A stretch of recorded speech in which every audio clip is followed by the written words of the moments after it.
Hello everyone, welcome back to my YouTube channel maths with ಮುಯ್. ಇವತ್ತು ಒಂದು good news ಇದೆ. ನಿಮ್ಮ ಎಲ್ಲ 10th ಸ್ಟ್ಯಾಂಡರ್ಡ್ ಅಥವಾ SSLC ಕರ್ನಾಟಕದಲ್ಲಿ ಓದ್ತಿರುವಂತಹ ಎಲ್ಲ ಮಕ್ಕಳಿಗೆ ಒಂದು ಗುಡ್ ನ್ಯೂಸ್ ಏನಂದ್ರೆ ನೀವು ಫೇಲ್ ಆಗೋದು ಇಲ್ಲಿ ತುಂಬಾ ಈಗ ಕಷ್ಟ ಆಗಿದೆ. ಏನಕ್ಕೆ ಈ ತರ ಹೇಳ್ತಿದ್ದೀನಿ ಫೇಲ್ ಆಗೋದು ಕಷ್ಟ ಅಂತ? ಬಿಕಾಸ್ ನಿಮ್ಮ SSLC ಎಕ್ಸಾಮ್ ಅಲ್ಲಿ ನಿಮ್ಗೆ ಫೇಲ್ ಆಗಲಿಕ್ಕೆ ನಮ್ಮ ಗವರ್ಮೆಂಟ್ ಆಫ್ ಕರ್ನಾಟಕ ನಿಮ್ಗೆ ಬಿಡಲ್ಲ. ಅದು ಏನಕ್ಕೆ ಅಂತ ನೋಡ್ತೀರಾ?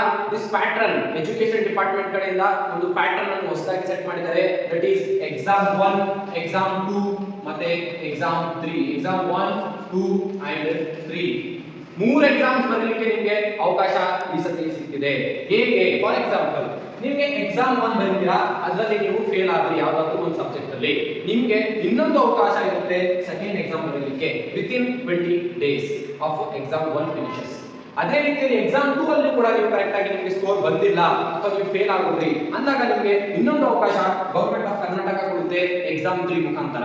ಇದು ಎಕ್ಸಾಮ್ 1, ಎಕ್ಸಾಮ್ 2, ಎಕ್ಸಾಮ್ 3 ಏನಕ್ಕೆ ಗವರ್ಮೆಂಟ್ ಆಫ್ ಕರ್ನಾಟಕ ಈ ಸತಿ ಹೊಸದಾಗಿ ಇನ್ವೆಂಟ್ ಮಾಡಿದೆ ಅಥವಾ ಇಂಟ್ರೊಡ್ಯೂಸ್ ಮಾಡಿದೆ ಅಂದ್ರೆ because they don't want other students to become backlog. ಹಿಂದೆ ಇರೋದು ಅವ್ರಿಗೆ ಇಷ್ಟ ಇಲ್ಲ, ಅದಕ್ಕೆ ಏನ್ ಮಾಡಿದ್ದಾರೆ ಅವರು 3 ಎಕ್ಸಾಮ್ಸ್ ಅನ್ನು ಇಂಟ್ರೊಡ್ಯೂಸ್ ಮಾಡಿದ್ದಾರೆ. ಮತ್ತೆ ಅಪಾರ್ಟ್ ಫ್ರಮ್ ಫೇಲ್ಯೂರ್ ಸ್ಟೂಡೆಂಟ್ಸ್ ಅಥವಾ ಯಾರು ಫೇಲ್ ಆಗ್ತಿದ್ದಾರೆ ಅವರನ್ನು ಬಿಟ್ಟು ಈಗ ನನಗೆ ಫಸ್ಟ್ ಎಕ್ಸಾಮ್ ಅಲ್ಲಿ ತೆಗೆದಿರೋದು ಮಾರ್ಕ್ಸ್ ನನಗೆ I am not satisfied with that marks. For example maths ಅಲ್ಲಿ ನನಗೆ 40 ಮಾರ್ಕ್ಸ್ ಬಂದ್ಬಿಟ್ಟಿದೆ, but I could have tried more.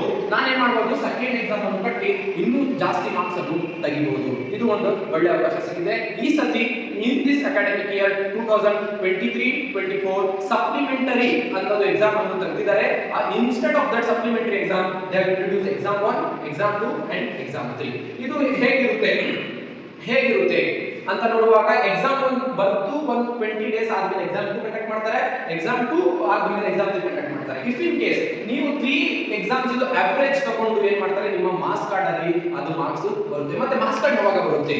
Marks card ಯಾವಾಗ ಬರುತ್ತೆ ಅಂದ್ರೆ ಎಲ್ಲಿವರೆಗೂ ನೀವು ಈ ಎಕ್ಸಾಮ್ ಯಾವ್ದು ಕಟ್ಟಿರ್ತೀರಾ ಅದು ಕ್ಲಿಯರ್ ಮಾಡಲ್ಲ ಅಲ್ಲಿವರೆಗೂ ನಿಮಗೆ ಎಕ್ಸಾಮ್ ಮಾರ್ಕ್ಸ್ ಕಾರ್ಡ್ ಏನು ಬರಲ್ಲ. ಇಫ್ ಇನ್ ಕೇಸ್ ನಿಮಗೆ ಫಸ್ಟ್ ಎಕ್ಸಾಮ್ ಅಲ್ಲಿ ಸ್ಯಾಟಿಸ್ಫೈಡ್ ವಿತ್ ಯುವರ್ ಮಾರ್ಕ್ಸ್, ಅವಾಗ ಏನ್ ಬರುತ್ತೆ, ನೆಕ್ಸ್ಟ್ ನಿಮಗೆ ಮಾರ್ಕ್ಸ್ ಕಾರ್ಡ್ ಬಂದ್ಬಿಡುತ್ತೆ. ಇಲ್ಲ ನೀವು ಸ್ಯಾಟಿಸ್ಫ್ಯಾಕ್ಟರಿ ಇಲ್ಲ, ನೀವು ಇನ್ನೊಮ್ಮೆ ಮತ್ತೆ ಎಕ್ಸಾಮ್ ಬರೀತೀರಾ ಅನ್ಕೊಂಡಾಗ ಏನ್ ಮಾಡ್ತಾರೆ, ಇನ್ನೊಂದು ಎಕ್ಸಾಮ್ ಅನ್ನು ನಿಮಗೆ ಬರೀಲಿಕ್ಕೆ ಅವಕಾಶ ಮಾಡಿಕೊಡ್ತಾರೆ. ಆ ಎಕ್ಸಾಮ್ ಬಂದು ರಿಸಲ್ಟ್ ಬಂದ ಮೇಲೆ ನಿಮಗೆ ಏನ್ ಸಿಗೋದು, ಮಾರ್ಕ್ಸ್ ಕಾರ್ಡ್ ಸಿಗೋದು. ಇದು ಒಂದು ಹೊಸದು ಏನ್ ಮಾಡಿದ್ದಾರೆ, ಐಡಿಯಾವನ್ನು ಇಂಟ್ರೊಡ್ಯೂಸ್ ಮಾಡಿರುವಂತದ್ದು. ನೀವೇನ್ ಮಾಡಿ, ನಿಮ್ಮ ಫ್ರೆಂಡ್ಸ್ ಯಾರೆಲ್ಲ 10th ಓದ್ತಿದ್ದಾರೆ ಅವ್ರಿಗೆ ಬೇಗ ಕಳಿಸಿ, ಅವ್ರಿಗೂ ಗೊತ್ತಾಗ್ಲಿ ಈ ಎಕ್ಸಾಮ್ 1, ಎಕ್ಸಾಮ್ 2, ಎಕ್ಸಾಮ್ 3 ಹೇಗೆ ನಡೆಸ್ತಿದ್ದಾರೆ ಅಂತ.